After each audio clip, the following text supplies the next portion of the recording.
तो हमने अलाउद्दीन खिलजी के कौन कौन से विजय अभियान को देखा था?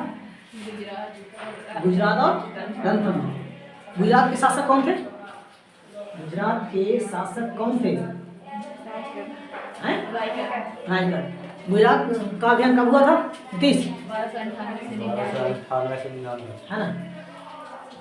उस समय जब इन्होंने अलाउद्दीन खिलजी ने आक्रमण के लिए गुजरात पर किसको भेजा?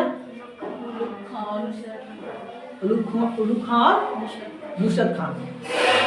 जब इन दोनों का सामना न कर पाए तो वो कहाँ चले गए?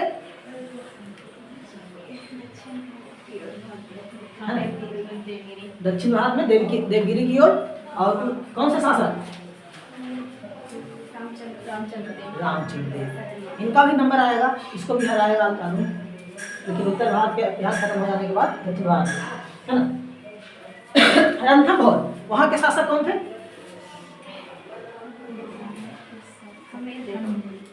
है ना, हमीरदेव। और हमीरदेव के प्रधानमंत्री का क्या नाम था? रणमल। वो क्या किया था? बहुत ज्यादा गद्दारी किया था, सुल्तान से जाके मिल गया। अब हम देखते हैं चित्तौड़ विजय है ना।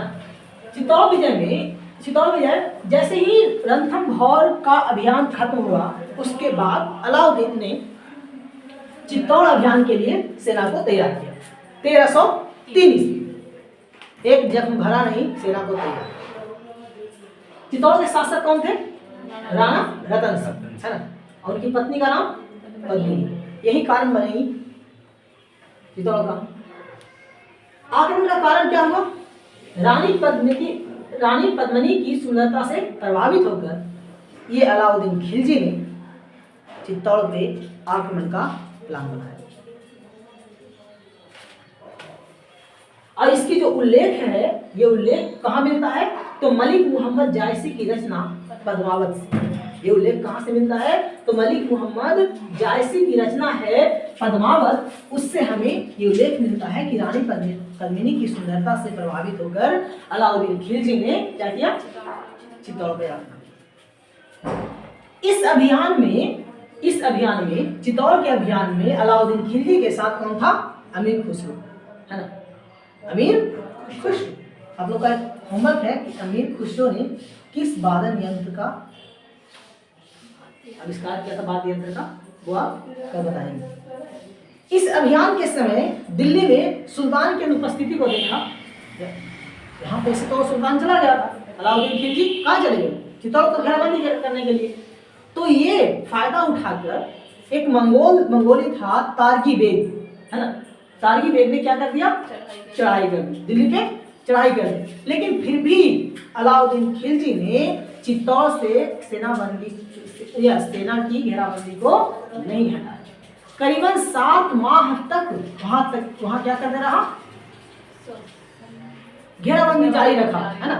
चित्तौड़ की घेराबंदी जारी रखा। अंत में वहां के जो राजा थे राणा रतन सिंह ने आत्मसमर्पण कर दिया और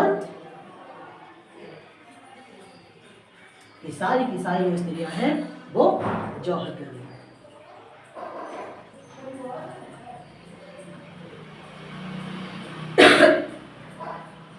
अलाउद्दीन ने वहां जब चित्तौड़ पे विजय मिल गई, किला इसके हाथ आ गए, तो वहां के शासक किसे बनाया? अपने पुत्र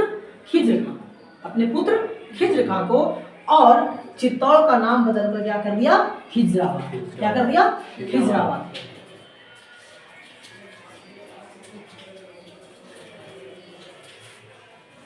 उसी समय 1303 में काकतीय शासक की सेना ने अलाउद्दीन खिलजी की सेना को वारंगल में परास्त किया। 1303 में काकतीय शासक की सेना ने अलाउद्दीन खिलजी की सेना को वारंगल में परास्त किया। कब? 1303। लेकिन फिर भी इसका कोई प्रभाव नहीं पड़ा कि अपने सेना को खुद मदद करने के लिए जाए। अब आता है मालवा विजय। मालवा विजय कब? 1305 में है ना। चित्तौड़ विजय के बाद सारे राजपूत शासक जो थे, जितने भी राजपूत शासक थे, वो अलाउद्दीन खिलजी की अधीनता को क्या करने लगे? स्वीकार करने लगे।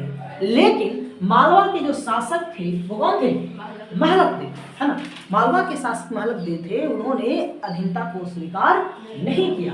यही कारण था कि उसने मालवा को पे आक्रमण करने के लिए मुल्तान के सूबेदार आइन उल मुल्क को, है ना, मुल्तान के सूबेदार आइन उल मुल्क को आक्रमण के लिए आदेश दिया। अंततः आइन उल मुल्क को किले पर अधिकार मिल गया, उन्होंने किला को जीत लिया।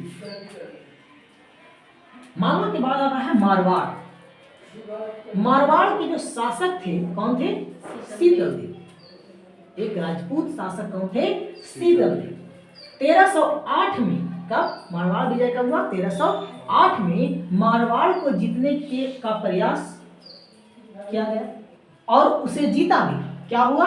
तो लड़ाई के समय ही, युद्ध के दरमियान ही राजपूत शासक शीतलदेव की क्या हुई? मृत्यु हुई।